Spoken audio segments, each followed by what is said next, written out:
오늘 말씀 열왕기하 22장입니다.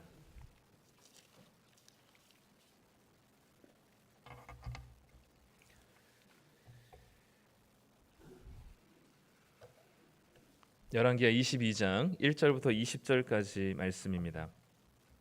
좀 길긴 한데요. 그래도 한 절씩 한번 교독했으면 좋겠습니다. 구약성경 600페이지입니다. 우리 다 찾으셨으면 한 절씩 교독하도록 하겠습니다. 제가 먼저 읽겠습니다. 요시야가 왕위에 오를 때에 나이가 8세라 예루살렘에서 31년간 다스리니라. 그의 어머니의 이름은 여디다요 보스갓 아다야의 딸이더라. 그의 조상 다윗의 모든 길로 행하고 좌우로 치우치지 아니하였더라. 요시야 왕 18째 해에 왕이 무술람의 손자 아살리야의 아들 서기관 사반을 여호와의 성전에 보내며 이르되 너는 대제사장 힐기야에게 올라가서 백성이 여호와의 성전에 드린 은 곧 문 지킨 자가 수납한 은을 계산하여 여호와의 성전을 맡은 감독자의 손에 넘겨 그들이 여호와의 성전에 있는 작업자에게 주어 성전에 부서진 것을 수리하게 하되 곧 목수와 건축자와 미장이에게 주게 하고 또 제목과 다듬은 돌을 사서 그 성전을 수리하게 하라. 그러나 그들의 손에 맡긴 은을 회개하지 말지니 이는 그들이 진실하게 행함이니라. 대제사장 힐기야가 서기관 사반에게 이르되 내가 여호와의 성전에서 율법책을 발견하였노라 하고 힐기야가 그 책을 사반에게 주니 사반이 읽으니라. 서기관 사반이 왕에게 돌아가서 보고하여 이르되 왕의 신복들이 성전에서 찾아낸 돈을 쏟아 여호와의 성전을 맡은 감독자의 손에 맡겼나이다 하고 또 서기관 사반이 왕에게 말하여 이르되 제사장 힐기야가 내게 책을 주더이다 하고 사반이 왕의 앞에서 읽으매 왕이 율법책의 말을 듣자 곧 그의 옷을 찢으니라.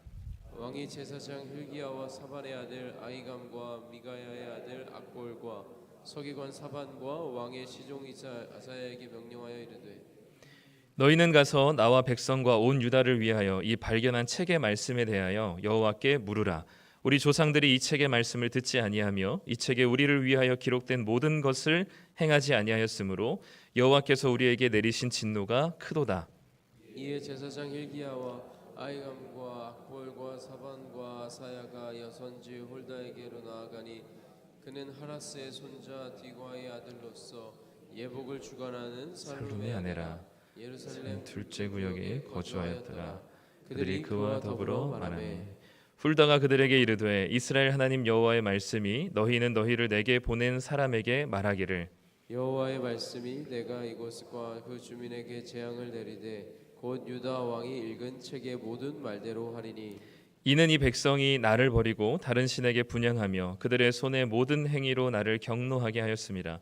그러므로 내가 이곳을 향하여 내린 진노가 꺼지지 아니하리라 하라 하셨느니라. 너희를 보내 여호와께 묻게 한 유다 왕에게는 너희가 이렇게 말하라. 이스라엘의 하나님 여호와가 이같이 말씀하셨느니라. 내가 들은 말들에 대하여는 내가 이곳과 그 주민에 대하여 빈터가 되고 저주가 되리라 한 말을 내가 듣고 마음이 부드러워져서 여호와 앞 곧 내 앞에서 겸비하여 옷을 찢고 통곡하였으므로 나도 내 말을 들었노라. 여호와가 말하였느니라. 그러므로 보라 내가 너로 너의 조상들에게 돌아가서 평안히 묘실로 들어가게 하리니 내가 이곳에 내리는 모든 재앙을 내 눈이 보지 못하리라 하셨느니라 하니 사자들이 왕에게 보고하니라. 아멘. 네, 우리 일부 예배 나오신 성도님들 환영하고 축복합니다. 네, 원래 지난주에는 마태복음 26장을 제가 암송을 그 다음 주 본문이라고 말씀드리고 오늘 열왕기하 22장을 다시 본문을 바꿔가지고 너무 죄송합니다. 네, 저의 이제 설교의 대략을 들었던 교역자들이 바꿔야 될 것 같다고 본문을 이렇게 얘기해서 아직 그 우리 성도님들에게 충분히 이 본의가 전달이 잘 안 될 수도 있겠다라는 얘기를 하게 돼서 본문을 바꾸고 제가 원래 하려고 했었던 그 이야기는 나중에 한번 시간을 잡아서 설교가 아니라 강의 형식으로 한번 진행했으면 좋겠다라는 생각이 듭니다. 오늘 말씀 함께 나누도록 하죠. 우리 이번 주에 굉장히 큰 우리나라의 이제 큰 뭐라 그래도 좋은 일이죠. 엄청나게 좋은 일이 있었습니다. 우리 그 노벨 문학상이라는 엄청난 상을 우리 한국 사람이 받게 되었습니다. 저는 사실 그 책을 읽지는 못했는데 이그 한강이라는 소설가의 이제 상을 주면서 했던 그 멘트 중에 시적인 산문을 쓰는 이런 표현이 있더라고요.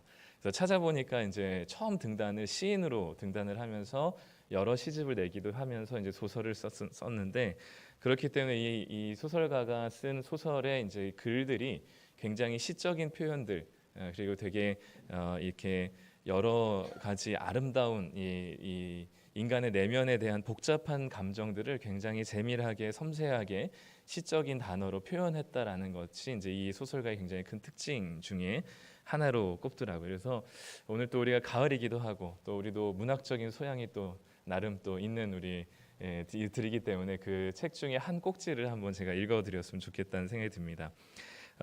제가 읽어드릴게요. 밤이 깊어가고 있었다. 어둠이 방 안을 덮자 그녀는 조용히 숨을 고르며 침대에 누웠다. 불을 끄면 모든 것이 사라질 줄 알았다. 하지만 어둠 속에서도 생각은 지친 몸을 따라와 그녀의 머릿속에 가득 차 있었다. 밤이 깊어질수록 그녀의 마음도 더 깊은 어둠 속으로 빠져들고 있었다.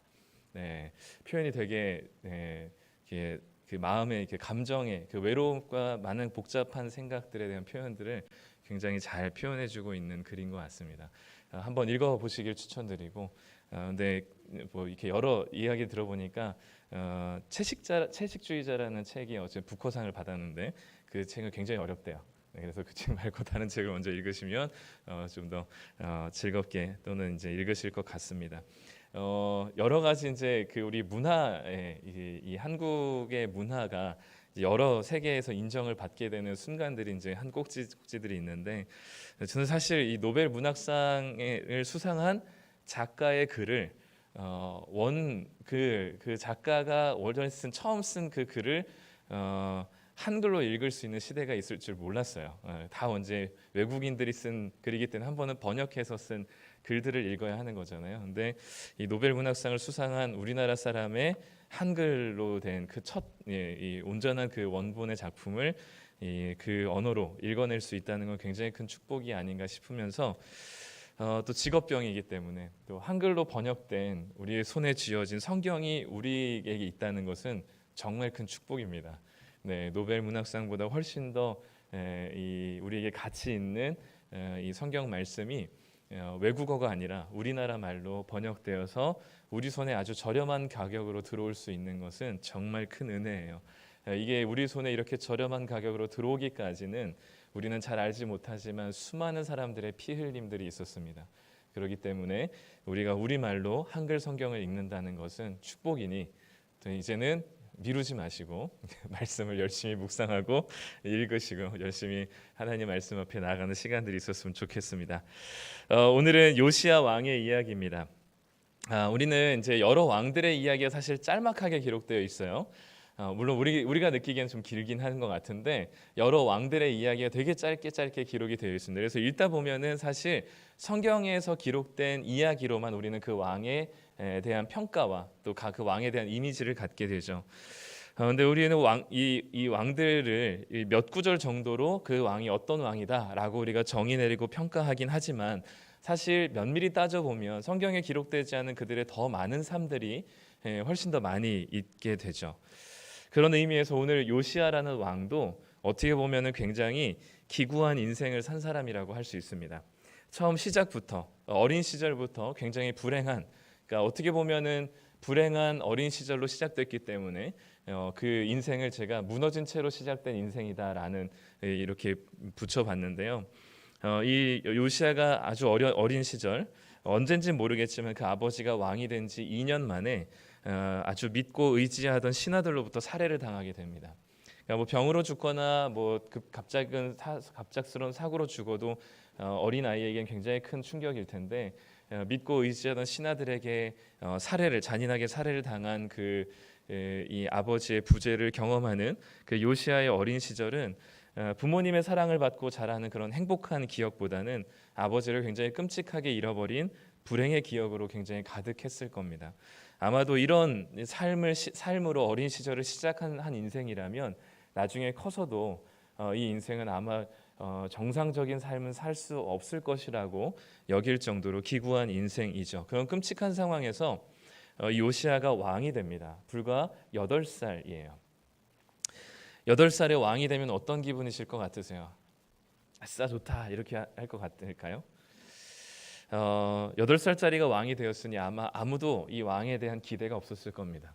나라는 나라대로 완전히 망가지고 있었고 소망이 없는 나라에 8살짜리 왕이라니 그야말로 이 나라가 어떻게 돌아갈 것인지에 대한 걱정이 많았던 시대가 바로 요시야가 왕으로 등극한 시대죠. 그렇기 때문에 그의 인생을 한마디로 표현한다면 많은 사람들의 기대도 없었고 오히려 걱정뿐이었고 자신의 시작부터 무언가 아버지의 부재를 경험할 수밖에 없는 무너진 인생이라고 볼 수 있습니다. 그런데 그런 요시야 왕의 인생을 성경에서는 2절에서 이렇게 기록합니다. 우리 함께 읽어보겠습니다. 요시야가 여호와 보시기에 정직히 행하여 그의 조상 다윗의 모든 길로 행하고 좌우로 치우치지 아니하였더라. 우리가 생각하는 당연한 이 요시야의 이 인생은 망가지고 뒤틀리고 극단적이고 그리고 그 어렸을 때 기억의 트라우마로 인해서 정상적인 생활이 불가능할 것 같은 요시야인데 이 요시야는 하나님 보시기에 정직히 행하고 다윗의 모든 길로 행하고 특별히 좌우로 치우치지 않았다라고 얘기합니다. 개인적으로도 최악의 상황이었고요. 국가적으로도 최악의 상황이었지만 이 무너진 채로 시작된 인생에 굉장히 아름다운 꽃이 피게 되는 인생이 되었습니다. 특별히 좌우로 치우치지 않았다라는 평가는 역대 왕들에게 한 명도 이런 평가를 받은 왕이 없는 유일한 이 요시야에게 붙여진 별명이었습니다. 우리는 늘 한쪽으로 치우쳐 있기 마련이죠. 누가 보느냐에 따라서 우리가 어느 쪽에 늘 치우쳐 있기 때문에 어느 쪽에서 나를 보느냐에 따라서 나를 보수적으로 바라보기도 하고 또 나를 진보적으로 바라보기도 합니다. 그래서 늘 우리는 편향돼 있고 편파적인 사람이죠. 어떤 사람은 너무 자유롭고 또 어떤 사람은 너무 완고합니다. 어느 쪽에서 어디를 보느냐에 따라서 똑같은 사람인데 이쪽에서는 굉장히 자유분방한 사람이라고 여기고 저쪽에서는 굉장히 너무 틀에 얽매인 사람이라고 여기기도 합니다. 제가 만약에 주일 설교 이 시간에 양복을 입고 넥타이를 하지 않았다라고 생각한다면 우리 성도님들 중에는 아마 그런 저를 보시면서 넥타이도 이 거룩한 강대상에 올라가면서 넥타이도 매지 않는 저 지멋대로 하는 인간이라고 생각하시는 분도 계실 거고요. 또 어떤 분은 아니 무슨 뭐 예배가 뭐 그 장소가 그렇게 대단한 거야? 뭐 양복까지 껴입어야 돼? 셔츠랑 자켓까지 입어야 돼? 그냥 청바지에 티셔츠 입어도 충분히 하나님 예배 받으시지 않을까라고 생각하시면서 저를 굉장히 틀에 박힌 고리타분한 사람이라고 생각하시는 분도 계실 겁니다.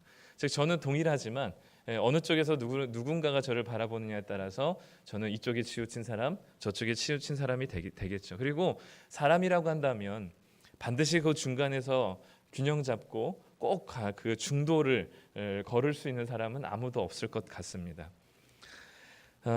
이 요약은 뭐냐면 우리가 어느 한쪽에 치우쳐 있는 사람이라는 것을 인정해야 한다는 것이죠. 어떤 사람은 자유라는 이름으로 방종하기도 하고 또 어떤 사람은 기준이라는 이름으로 지나치게 완고하기도 합니다. 이런 갈등들이 그래서 이쪽에서 보면 저쪽은 완전히 타락하고 패역한 인간이고 저쪽에서 이쪽을 보면 완전히 답답하고 고리타분한 인간인 것처럼 이런 이 양쪽 극단의 갈등들이 이 초대교회 시대 때도 있었어요. 이 유대인들이 볼 때는 이방인들이 너무 자유로운 하나님께 뭔가 율법도 지키지 않고 너무나 자유분방한 신앙생활을 하는 것을 보면서 저게 어떻게 하나님을 믿는 인간들이야 라고 생각하고 또 이방인들의 입장에서는 너무 많은 율법과 너무 많은 규칙들을 세워놓고 그것들을 하나둘 다 지켜야 한다는 그 유대인들을 보면서 너무 답답한 인간들, 하나님이 주신 자유를 왜 저렇게 제한하는지라고 생각하면서 그 두 부류가 늘 갈등했습니다. 문제는 저마다 늘 한쪽에 기울어져 있으면서도 자신이 가장 정확한 중도라고 그리고 자기가 가장 균형 잡혔다라고 생각하는 것이 가장 큰 문제이겠습니다. 한번 눈을 감고 똑바로 걸어보시죠. 한 10m를 걸어본다면 그 10m를 걸어가서 눈을 떠보면 우리는 과연 똑바로 걷고 있었을까요? 아마 눈 감고 걸어보시면 알겠지만 오른쪽으로 기울든 왼쪽으로 기울든 우리는 늘 어느 한 방향으로 기울게 되어 있습니다. 우리 신체도 그렇고 우리 얼굴도 균형 잡히지 않았잖아요. 불균형적이잖아요. 오른쪽이 빠그러지지 않았으면 왼쪽이 찌그러져 있고 늘 왼쪽과 오른쪽이 다른 균형 잡히지 않은 우리들의 외모라면 우리들의 태도와 우리들의 생각도 우리는 늘 균형 잡히지 않은 어느 쪽으로 한쪽으로 기울어져 있다는 생각을 인정해야 하는 것이죠. 모든 소통은 그것을 인정하는 것으로부터 시작되는 것 같습니다. 그래서 우리가 교회 안에서도 우리 함께 교제하고 나누는 모든 생각들 속에서 나는 완전히 균형 잡힌 인간이다가 아니라 나는 어느 쪽으로든 기울어져 있는 사람이라는 것을 인정하고 대화를 하고 소통을 한다면 그 소통 안에서 주시는 귀한 하나님의 은혜가 있을 것입니다. 그런데 요시야 왕을 가리켜서 좌우로 치우치지 않았다라고 표현을 합니다. 이거는 균형을 잡았다라는 의미이기도 하지만 하나님이라는 중심을 잡고 어디에도 흔들리지 않았다라는 표현이기도 합니다. 이런 건 정말 큰 은혜이죠. 우리는 중심을 잡을 수 있을 만한 능력이 우리에게 없거든요. 우리는 늘 어느 쪽으로 치우치거나 또는 이쪽에 귀를 기울이거나 저쪽에 귀를 기울이는 인간들인데 요시야는 하나님의 은혜 안에 좌우로 치우치지 않았다라는 아주 놀라운 평가를 받게 됩니다. 어떻게 이 요시야의 인생을 본다면 너무나 이 극단으로 치닫을 수밖에 없고 아니면 정말 나락으로 빠져서 방탕한 삶을 살 수밖에 없을 이 인생에 어떻게 하나님께 이렇게 좌우로 치우치지 않는 삶을 살 수 있었을까라고 생각해 보면 다른 여러 가지 이유들이 있겠지만 요시야를 둘러싼 환경적 은혜가 있었던 것 같습니다. 우리를 둘러싼 환경적 요소는 정말 중요하죠. 왜냐하면 사람은 자신을 둘러싼 환경의 영향을 많이 받습니다. 그래서 우리 부모님들은 또 자녀들에게 좋은 환경을 만들어주기 위해서 끊임없이 노력하시죠. 어느 초등학교, 어느 중학교, 어느 고등학교, 어느 대학교를 가야 아이에게 가장 적합할 것인지를 늘 고민하시면서 같이 입시 준비를 하거나 또 다음 학교로 진학을 함께 고민하기도 합니다. 저희 첫째 딸도 이제 초등학교 6학년이라 내년에 중학교를 가야 되는데 제가 있는 동네는 딱 3군데 갈 수 있는 학교가 있는데 어느 분한테 물어보면 이 학교는 절대 가면 안 된다 얘기하시고 또 어떤 분한테 얘기하면 저 학교는 절대 가면 안 된다 얘기하셔서 지금 어디를 가야 될지 모르겠어요. 그래서 이만큼 왜 이 학교는 이래서 안 되고 저 학교는 저런 상황과 저런 환경이기 때문에 안 되고 내 딸에게 내 아이에게 가장 적합한 학교는 이 학교여야만 돼라고 하면서 우리는 그 상황을 아주 좋은 환경으로 만들어주기 위해 애씁니다. 물론 이런 건 좋은 모습이고 태도이긴 하지만 문제는 우리가 그 좋은 환경을 만들어주면 아이는 잘 자랄 거라고 생각하는 착각에 있다는 거죠. 그리고 이것이 좋은 환경이 우리에게 아주 절대적인 기준이 될 때 이것은 우리에게는 절대적인 우상이 되기도 합니다. 좋은 환경을 만들어주면 정말 아이들은 잘 자랄까요? 문제는 우리가 그렇게 좋은 환경을 잘 만들어주더라도 그 좋은 환경 안에서 잘 자라는 경우들이 있지만 또 그렇지 못한 경우들도 있습니다. 좋은 환경이 은혜인지 나쁜 환경이 은혜인지는 우리는 알 수 없는 노릇이죠. 중요한 것은 뭐냐면 이 아이가 하나님의 뜻에 따라 또 하나님의 이끄심에 따라 갔느냐, 우리가 어느 장소 또 어느 환경에 노출되느냐가 중요하기도 하지만 더 중요한 것은 그곳을 하나님의 뜻에 따라 결정하고 갔느냐 하는 것이죠. 아브라함과 롯이 그랬죠. 아브라함은 하나님의 말씀을 따라서 척박한 가나안 땅에 머물렀던 것이 은혜 받는 환경이었습니다. 그런데 롯은 물과 양식이 넉넉하고 풍족했던 소돔과 고모라로 갔던 그것이 롯에게는 굉장히 나쁜 환경이었죠. 그렇기 때문에 우리를 둘러싼 환경이 아무리 나쁘고 끔찍하고 힘겹더라도 완전히 무너지지 않을 수 있는 이유는 우리가 하나님의 뜻에 따라 걸어갔다면 그곳이 바로 은혜의 환경이 될 수 있기 때문입니다. 지금까지 살아온 우리의 인생이 답답하고 힘들고 또 고된 상황이라 할지라도 지금 나를 둘러싼 환경이 어렵더라도 그 캄캄한 터널을 지나고 있다 하더라도 하나님께서 우리에게 일하시는 가장 큰 은혜의 시간과 환경이 지금 내가 힘겨워하는 이 고통의 환경일 수도 있다는 거죠. 그렇다고 일부러 환경을 나락으로 만들 필요는 없습니다. 넉넉하고 좋은 환경을 주셨다면 주님 안에서 잘 누리는 것도 그것도 은혜이죠. 요시야를 둘러싼 주변의 환경은 어땠나요? 요시야의 아버지 아몬이라는 왕은 완전히 하나님에 대해서 불신앙적인 사람이었고요. 그마저도 통치한 지 2년 만에 신하들로부터 살해당했습니다. 최악의 환경입니다. 이보다 더 나쁜 환경이 있을 수가 없습니다. 그런데 어떻게 그런 나쁜 환경 속에 요시야가 하나님 안에서 좌우로 치우치지 않을 수 있었을까? 본다면 아까 우리가 환경적 은혜라고 했던 것, 그 환경적 은혜를 다른 말로 표현하면 상황이기보다는 좋은 사람들이 있었던 것 같습니다. 먼저 이 요시야 왕에게, 어린 요시야 왕에게는 좋은 할아버지가 있었던 것 같습니다. 이 요시야의 할아버지는 므낫세 왕이거든요. 우리가 알기로는 므낫세 왕은 50년 동안 남유다를 다스리면서 하나님 앞에 정말 최악의 왕이었습니다. 이 아버지 히스기야가 만들어 놓은 모든 신앙적인 루트와 형식들을 다 파괴시키고 온갖 하나님이 하지 말라는 일들을 다 했던 왕이 므낫세 왕이었죠. 그런데 이 므낫세 왕이 역대하 33장에 보면 나중에 회개하고 하나님께로 돌이키는 장면이 등장합니다. 우리 역대하 33장 11절부터 13절까지를 함께 읽겠습니다. 여호와께서 아수르 왕의 군대 지휘관들이 와서 치게 하심에 그들이 므낫세를 사로잡고 쇠사슬로 결박하여 바벨론으로 끌고 간지라. 그가 환난을 당하여 그의 하나님 여호와께 간구하고 그의 조상들의 하나님 앞에 크게 겸손하여 기도하였으므로 하나님이 그의 기도를 받으시며 그의 간구를 들으시사 그가 예루살렘에 돌아와서 다시 왕위에 앉게 하심에 므낫세가 그제서야 여호와께서 하나님이신 줄을 알았더라. 므낫세는 평생을 하나님을 배반하고 하나님으로부터 불신앙적인 삶을 살았지만 그 노년에 아수르로 인해서 포로로 끌려간 그 감옥이 므낫세에게는 하나님을 만나는 은혜의 장소였습니다. 우리가 눈으로 보기에는 왕궁에 있는 것이 므낫세에게 좋은 환경이었지만 므낫세에게 은혜의 장소는 바로 감옥에 포로로 끌려간 그곳이었죠. 그 나쁜 환경, 좋지 않은 환경이 므낫세에게는 은혜의 장소였습니다. 그곳에서 하나님을 만나게 되고 하나님께로 돌이켜 하나님이 그의 왕권을 다시 회복시켜 주셨을 때는 므낫세가 하나님의 말씀대로 순종하며 그의 남은 여생을 하나님을 위해서 살아갔던 그의 모습을 보게 됩니다. 므낫세 왕이 아직 죽기 전에 자기 아들 아몬이라는 왕을 같이 동시에 통치하는 기간으로 잡고 2년 동안을 다스리다가 아들 아몬이 죽게 됐습니다. 자기의 손자였던 요시야는 어렸기 때문에 이 어린 손자를 지켜내기 위해서 이 므낫세라는 할아버지가 이 요시야에게는 가장 든든한 지원군이 됐었던 것 같습니다. 아버지가 끔찍하게 살해당해서 부재한 그때 하나님께서는 회개한 므낫세를 통하여서 요시야에게 든든한 버팀목이 되게 했습니다. 나쁜 환경 속에서도 하나님을 찾는 법을 아마 므낫세 할아버지를 통해서 요시야는 알게 되었을 것이고 자신의 불우하고 불행한 삶 속에서 하나님을 찾는 법을 아마 할아버지를 통해서 배우게 됐었을 것입니다. 또한 요시야에게는 다윗의 언약을 신실하게 지키는 많은 사람들이 있었습니다. 우리가 오늘 읽진 않았지만 21장 24절에 보면 자신의 아버지였던 아몬 왕을 살해한 신하들을 24절에 보면 그 국민이 아몬 왕을 반역한 사람들을 다 죽이고 그의 아들 요시야를 대신하여서 왕으로 추대하게 됩니다.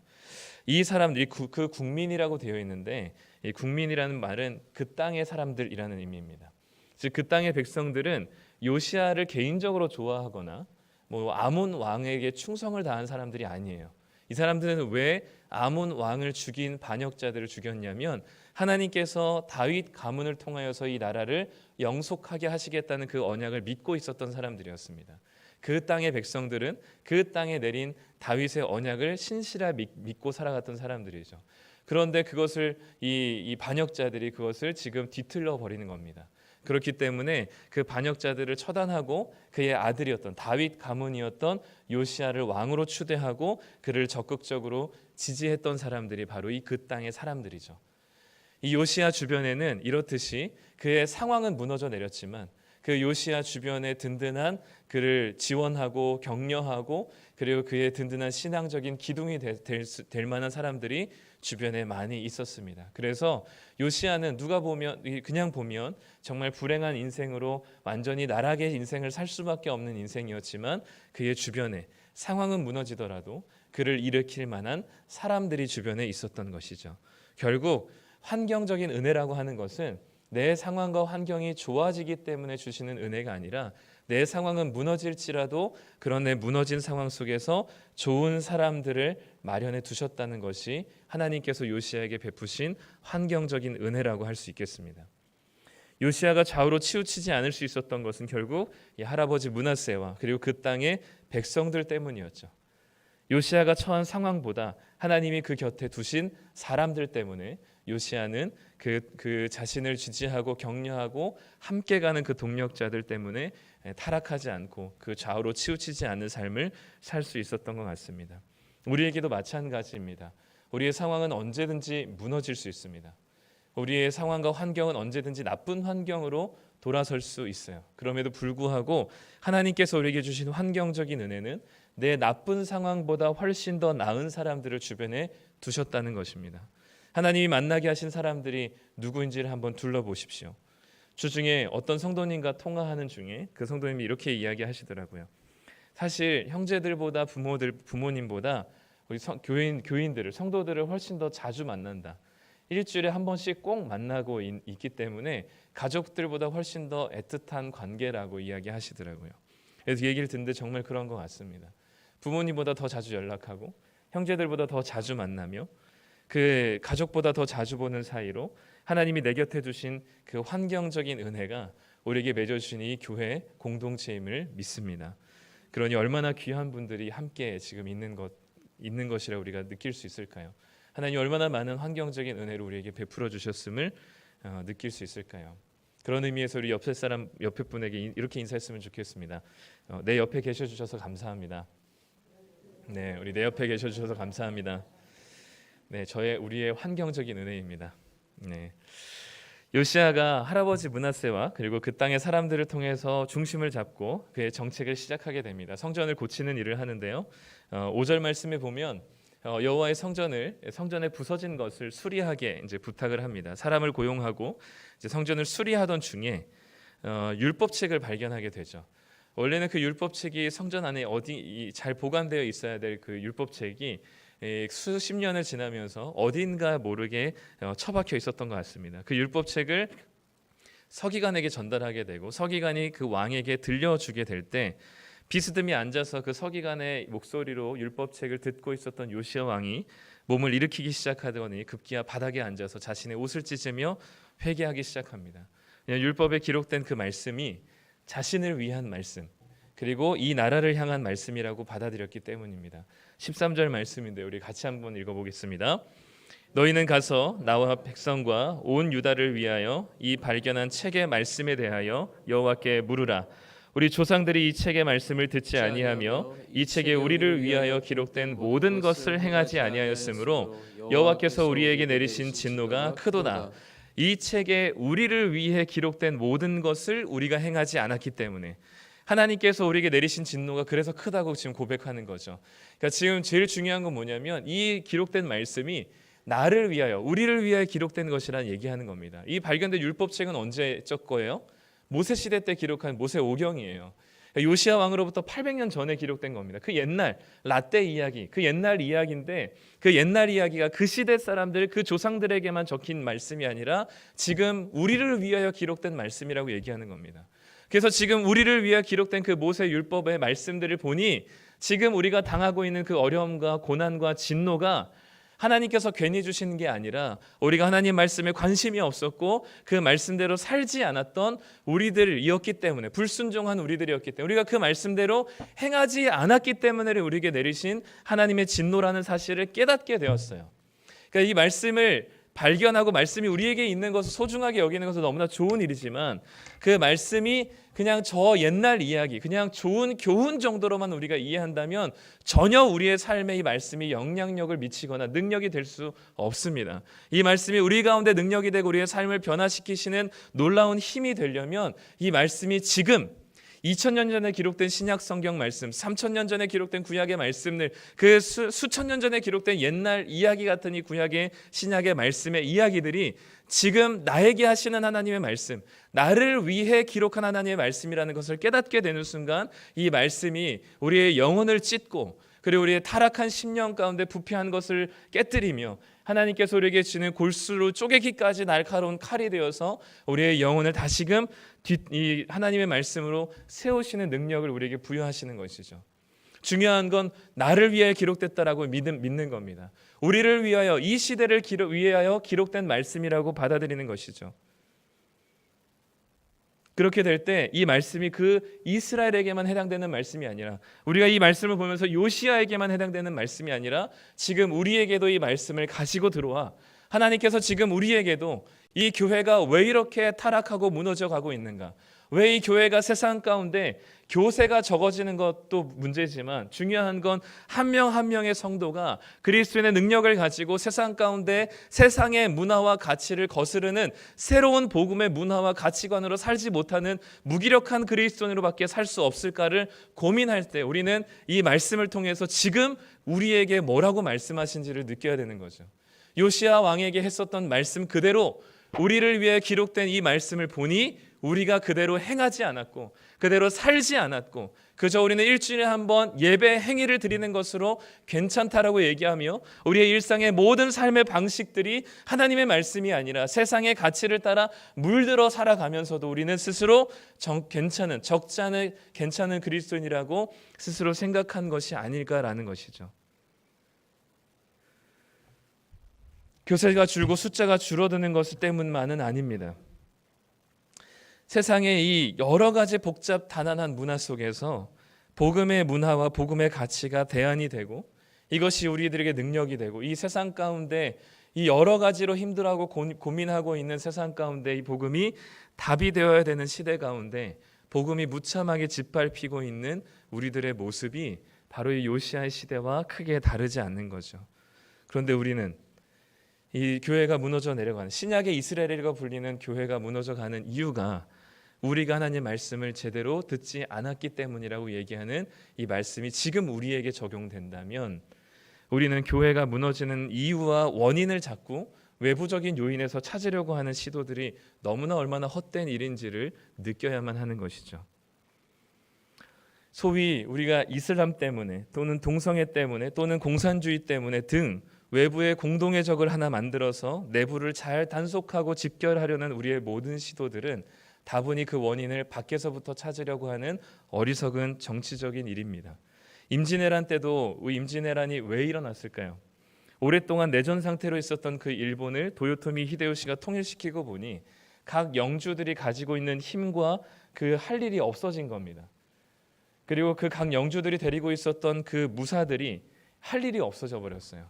언제 다시 내전이 일어나도 괜찮은 상황이 그때 통일을 시켰지만 불안한 통일이었죠. 그 내부적인 힘을 집결하여서 외적인 어느 한 공동의 목표를 세운 것이 바로 이 조선을 치고 명나라를 치는 것이었습니다. 그렇기 때문에 그렇게 시작한 전쟁이 임진왜란이었죠. 내부의 결속력을 위해서 외부의 공동의 목표를 설정한 겁니다. 교회가 위기라고들 다들 하죠. 위기라면 우리가 무엇을 자꾸 돌아보아야 되냐면 외부적인 우리가 저 세력 때문에 또는 저 사람들 때문에 저 문화 때문에 저것 때문에 우리가 지금 교회가 이 모양이라고 생각하지 말고 오늘 말씀이 진짜 우리에게도 지금 하시는 말씀이라고 생각한다면 우리의 자신을 돌아보게 해야 하는 거죠. 그 외부의 세력이 위협이 되지 않는 것은 아닙니다. 그러나 그것이 근본적인 원인은 아닌 거죠.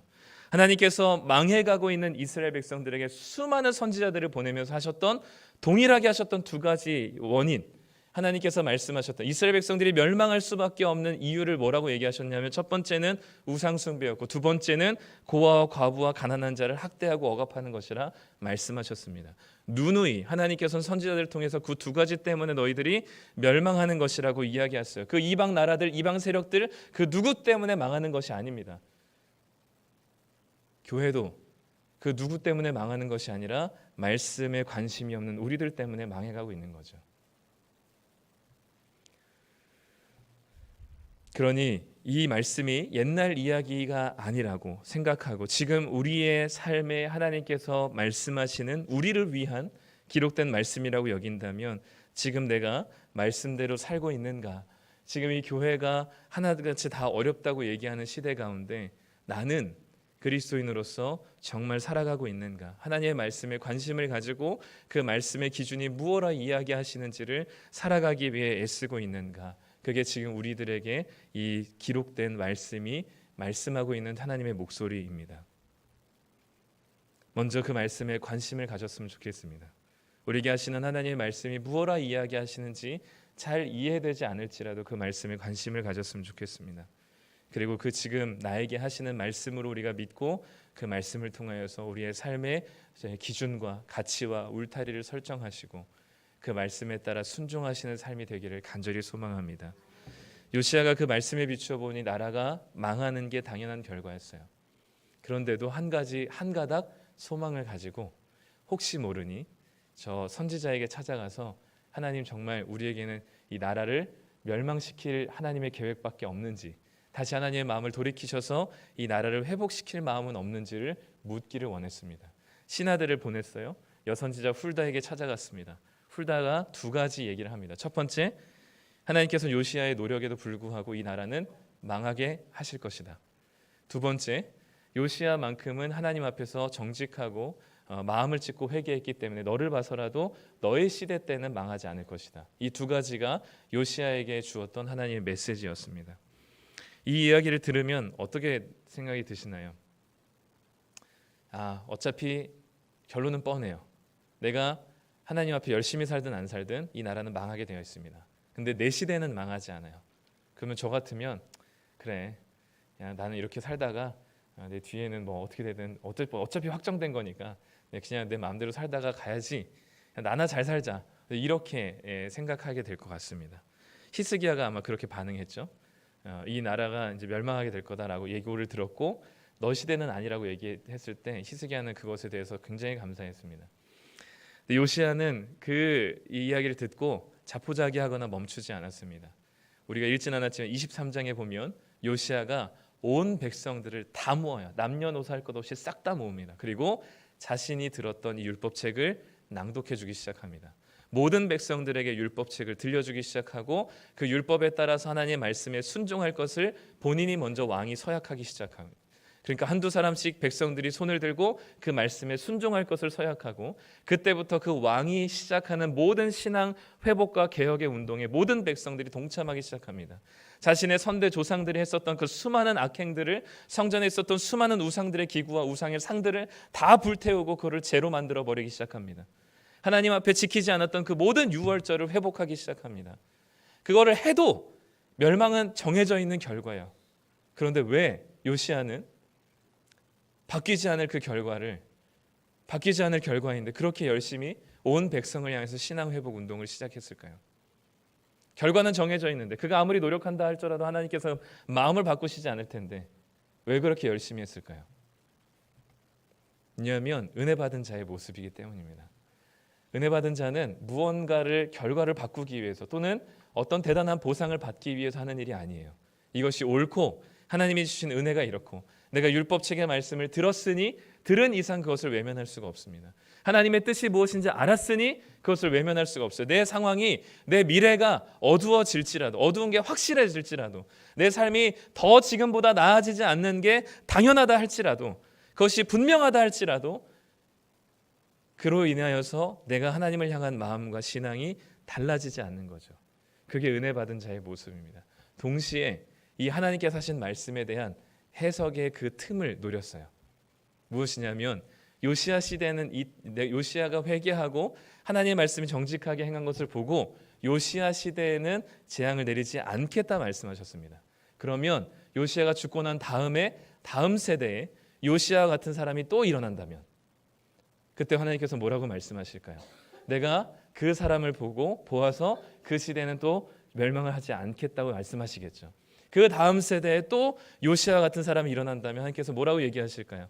내가 멸망시킬 것은 분명하지만 다시 너의 그 회개와 정직함을 보고 내가 너의 시대 때는 그 심판을 또 유보시키겠다 말씀하시겠죠. 즉 요시야는 지금 무엇을 바라보고 있냐면 자기 한 세대를 이야기한 게 아니라 자기가 이 신앙 회복 나 혼자 잘 살고 끝나는 것이 아니고 내가 이 신앙 회복 운동을 시작하고 이 온 나라 남녀노소 상관없이 모든 자들에게 율법책을 통해서 하나님의 말씀에 순종하는 그 신앙의 회복의 운동을 시작으로 요시야 같은 사람들이 제2의 제3의 요시야가 그 다음 세대 가운데 계속해서 일어난다면 하나님께서 이스라엘에게 내리실 그 심판은 영원히 유보가 될 것이라는 사실을 알기 때문에 요시야는 그냥 가만히 있을 수가 없었습니다. 하나님께서 명백하게 심판하실 것이 확정된다면 그 시기가 계속해서 그 심판이 요시야 같은 자들이 일어나 유보되고 또 유보되고 그 세대 가운데 하나님께서 내리실 심판을 계속해서 미루게 되셔서 끝끝내 하나님의 그 영원한 나라 가운데 이 이스라엘 백성들이 회복할 것을 기대했던 요시야의 비전이 있었습니다. 그것이 바로 요시야로 하여금 가만히 자포자기하지 않게 만들었고 그로 하여금 마음에 하나님께서 주시는 그 마음을 가지고 율법책에 들렸던 그 말씀을 가지고 하나님 말씀에 모든 자들이 순종하도록 함께 언약을 맺고 모든 영역의 신앙을 회복하기 위해 애썼던 것이죠. 그러니 요시야 너의 시대에는 평안할 것이라는 그 말씀은 하나님의 은혜의 말씀인 것입니다.